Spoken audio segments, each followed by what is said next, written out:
A segment of News Hour. My name is Nana Kwejo Opon. And now delving more into the business world, as part of measures to eradicate poverty and create more employment avenues, the University of Ghana Business School, UGBS, has organized an entrepreneur program to equip students. The coordinator of the school, Dr. George Echampong, says the motive behind this initiative is to help students develop more entrepreneurial ideas to help equip and build more skills to help them be more resilient in the society and build the economy at large. Ghana cedi continues as the cedi gain more value, selling at 7 cedis to the US dollar on average. According to Bank of Ghana, in the retail market, the local currency also improved in value against the euro and the pound sterling at 8 cedis. The past 2 weeks, the local currency has gained about 35% value to the US dollar, narrowing to its year-to-date depreciation to about 20%. Certainly, the cedi's performance will rank as the best currency in the world that has recovered fast from its distress. Many analysts have, however, cautioned that the cedi's recent extraordinary performance may not be fundamentally supported. Rather, this is purely due to the staff-level agreement reached between the International Monetary Fund (IMF) and the government of Ghana. In this regard, the government must ensure an IMF program is concluded by the first quarter of 2023 to sustain the performance of the cedi, which has been triggered by investor sentiment regarding the outlook of the Ghanaian economy. Fitch predicts a stronger cedi in 2023. According to its latest analysis of Ghana's 2023 economic outlook, it said the likely program from the International Monetary Fund signals to investors that the government is committed to fiscal consolidation that will turn around the country's economic predicament.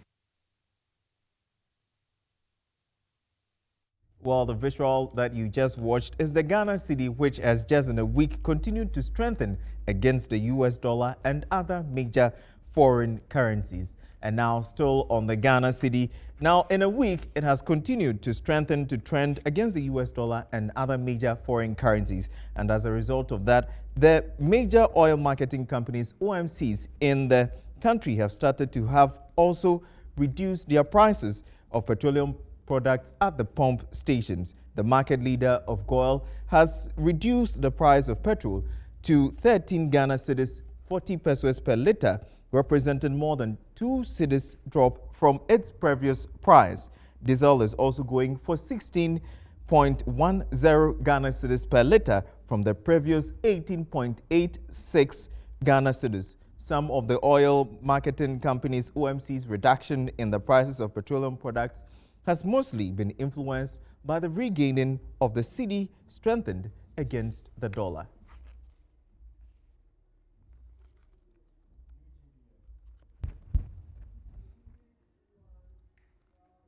Now, taking you straight to our first story, as part of measures to eradicate poverty and create employment avenues, the University of Ghana Business School has organized an entrepreneur program in order to equip its students. Now, the coordinator of the business school, Dr. George Echampong, says the motive behind this initiative is to help students develop more entrepreneurial ideas to help equip them and make them more resilient to society. Entrepreneurship is one of the most significant careers in society. In addition to this profession helping to create jobs, it helps to solve societal issues as well as bring more dynamic and creative ways of handling and developing the society. Figuring out strategic ways to begin with students is the reason why the University of Ghana Business School has organized an entrepreneur program for students willing to endeavor in that field. According to the coordinator of the business school, the idea is to help the students develop more entrepreneurial skills at an early age to help solve societal issues with a more substantive approach. This program is a mentorship program for young students and entrepreneurs. Our idea is to move entrepreneurship education from the didactic framework where it's more kind of theory-based to a more practical hands-based program.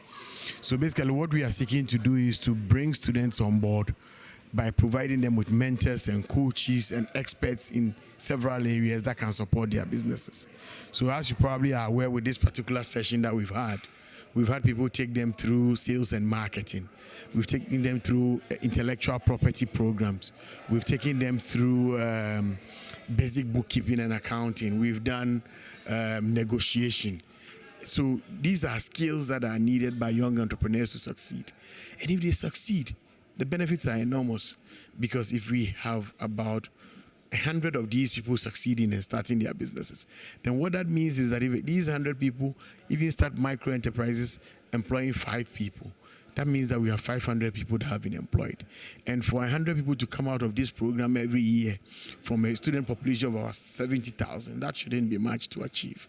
But of course, more resources are needed to do this. Some students who took part in the initiative also expressed the excitement as well as the effects of such an initiative on them. So one of the things that's happening is that feed is responsible for 70% of production costs in the animal industry, or the domestic animal industry. Pigs, poultry, fishes, and these contribute the bulk of the protein we eat as humans. And for fish alone, Ghana is one of the highest per capita consumer of fish in all of Africa. However, we import over 60% of all our protein needs. Same with poultry, almost over 80%, with piggy over 70%. The local industry is being crippled due to the high cost of feed, and we are plugging into being a solution center for these farmers in Ghana. One of the things we sought to achieve is to have a network with other entrepreneurs, as well as to be able to leverage on some of the connections with the university, as well as some of the systems they have, to be able to pivot us to the next stage of what we are doing. My startup is called AcoFresh. So basically, AcoFresh is on a mission to help reduce the issue of post-harvest losses that is being faced in a lot of smallholder farming communities. Currently, according to UNFAO, we have smallholder farmers losing up to 40% of all their fresh produce between harvest and consumption. And this is not just helping them, become financially unstable, but then it's also contributing to greenhouse gas emissions. So my solution is providing a solar-powered cold storage preservation technology that is helping smallholder farmers extend shelf life of their perishable crops from 5 days to 21 days, helping farmers reduce losses by 50% and improving their livelihoods.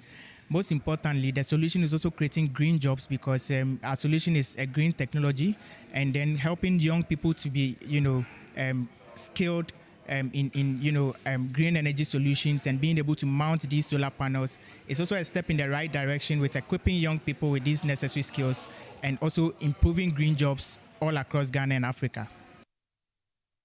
Well, this is how we wrap up business tonight. With me, Nana Kwadwo Opon. Entertainment continues shortly after the break.